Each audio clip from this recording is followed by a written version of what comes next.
Você aí que tem perfil de atleta e acha que se pegar o novo coronavírus vai ter só uma gripezinha? Escuta a ciência!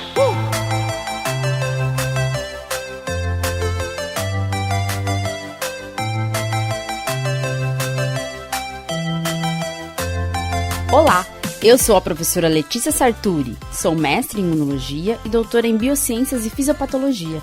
Nesse episódio, vamos falar sobre a Covid-19, a doença que está abalando nosso mundo e causando uma grave crise na saúde pública. Então, vamos por partes. É mesmo só uma gripezinha? A doença não representa um risco a quem não tem comorbidades? Os jovens e ainda aquelas pessoas com perfil de atleta nada sentirão se pegarem a doença? Ou vai morrer todo mundo mesmo, é o apocalipse? Escuta a ciência! O novo coronavírus, apesar de estar aí há mais de 6 meses, ainda encontramos artigos usando esse termo novo. Esse coronavírus que tá aí, que tanto se fala, ganhou os holofotes em dezembro de 2019, a partir de um surto de doença respiratória típica em Wuhan, na China. O vírus recebeu o nome de SARS-CoV-2 por causa da sua semelhança com outro tipo de coronavírus descoberto há mais tempo, o SARS-CoV, que então seria o 1, e por isso que esse novo é o 2, certo? Primeiramente, pensaram que a transmissão era zoonótica, ou seja, a transmissão de animais para humanos. Mas fomos vendo que a transmissão pessoa a pessoa também ocorre, e assim o vírus foi se espalhando pelo mundo. Claro que isso aconteceria, afinal os países estão conectados pelos aeroportos, as fronteiras são vulneráveis. Então, pensa comigo. Pessoas que podiam estar carregando o vírus, mas eram assintomáticas, estavam nessa época por aí, viajando pelo mundo e levando o vírus para lá e para cá. Chegamos então em uma situação de pandemia anunciada pela OMS em janeiro de 2020.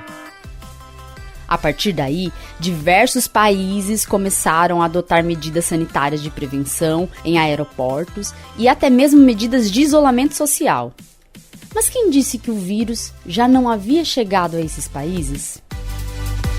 No início, ouvíamos muitos dizerem que seria só uma gripezinha.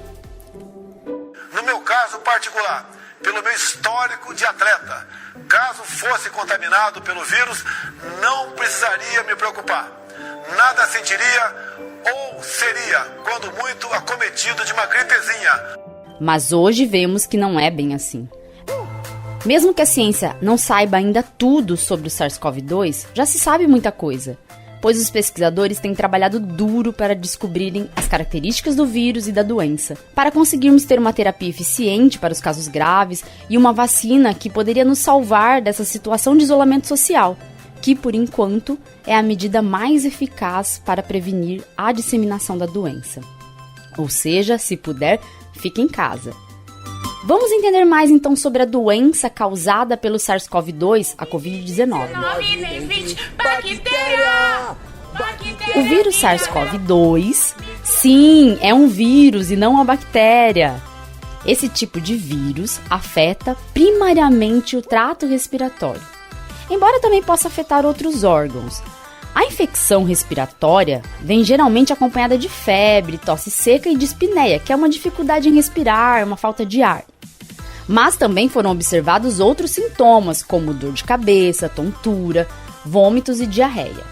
A perda do olfato e do paladar também tem sido um sintoma bem característico. Como podemos ver, a doença é muito heterogênea, podendo causar desde mínimos sintomas até uma hipóxia significante com SARA, que é uma sigla para a Síndrome da Angústia Respiratória Aguda, e tem sido uma síndrome associada aos casos graves e até mesmo à morte. Temos observado um grande número de mortes pela doença no mundo inteiro. Aqui no Brasil, até hoje, já passamos os 80 mil mortos. Mortes até mesmo de pessoas jovens, com perfil de atleta. Mas não era uma doença que ia matar só idosos, diabéticos, hipertensos? Como se a vida dessas pessoas não importasse, né? Escuta a ciência! Realmente, as pessoas idosas compõem um grande percentual desse tão elevado número de mortos. Isso é triste porque muitos desses idosos estão guardadinhos em casa e tendo contato apenas com a família. E é a própria família que acaba transmitindo o vírus. Pode ser que um jovem que não toma cuidado e sai para trabalhar sem máscara todo dia, pensando que é só uma gripezinha, acaba tendo a doença de forma assintomática e transmitindo o vírus para sua avó, que cumpre isolamento e não sai de casa. Por isso que a colaboração de todos é essencial para evitar a disseminação do vírus. Apesar de acontecerem muitas mortes de idosos e pessoas com comorbidades, que são as doenças crônicas, tipo diabetes, hipertensão, problemas cardíacos, respiratórios, os fatores de risco para a doença grave ainda estão sendo estudados pelos pesquisadores. A heterogeneidade da infecção é algo muito marcante. Algumas pessoas desenvolvem apenas a doença leve ou até mesmo nenhum sintoma quando infectadas. Outras são acometidas de sintomas gastrointestinais e ainda aquelas que podem ter uma inflamação generalizada, que acomete diversos órgãos e que podem ter uma insuficiência respiratória fatal. Além disso, tem sido observado casos com sintomas neurológicos, trombose, miocardite, que é uma inflamação no coração. Isso tudo por conta da inflamação generalizada que o vírus provoca. Mas o que está por trás disso? O que faz alguns desenvolverem a forma assintomática e outros a forma mais grave da doença? Lá atrás, quando foi descoberto o vírus e a doença, os pesquisadores achavam que a maior suscetibilidade à doença grave estava relacionada à imunidade e, por isso, pessoas que já têm outras doenças ou que estivessem em tratamento entraram no grupo de suscetíveis à doença grave, por serem pessoas que poderiam ter baixa imunidade. Baixa imunidade, viu? Não baixa humanidade, porque se fosse baixa humanidade, tem gente aqui no Brasil que seria o primeiro a entrar para esse grupo, tá ok? Porém, essa hipótese da imunidade, mesmo sendo bem plausível, não é o único fator que poderia incluir algumas pessoas no grupo de suscetíveis à doença grave. Algumas pesquisas têm focado em encontrar possíveis fatores genéticos que estejam envolvidos na maior ou menor suscetibilidade à doença grave. Recentemente, os pesquisadores descobriram que variantes genéticas em 2 regiões do genoma humano estão associadas à doença grave e maior risco de morte por Covid-19. Os 2 trechos do DNA são conhecidos por carregar genes relacionados à determinação do tipo sanguíneo e outros genes importantes para o desenvolvimento de diversos papéis do sistema imune. Os resultados desse estudo sugerem que pessoas que têm o tipo sanguíneo A, por exemplo, teriam maior chance de necessitar de um suporte de oxigênio, ou seja, teriam mais chance de ter a doença grave, enquanto pessoas com o tipo O teriam menor risco de desenvolvimento de doença grave. Mas como isso teria relação com a gravidade de Covid-19? Os pesquisadores observaram que nesta área dos genes, dos tipos sanguíneos, também tem uma variante genética relacionada aos níveis aumentados de IL-6, que é uma das moléculas que participa da inflamação sistêmica. Aquela inflamação generalizada, que acontece uma inflamação por todo o corpo, que pode acontecer na Covid-19, especialmente nos casos graves. Se você é do tipo sanguíneo A, calma! Não se desespere, apenas continue se cuidando com as medidas de higiene e o distanciamento social se puder. Além desses, outros fatores genéticos também podem estar envolvidos na gravidade da doença e aos poucos os pesquisadores vão descobrindo.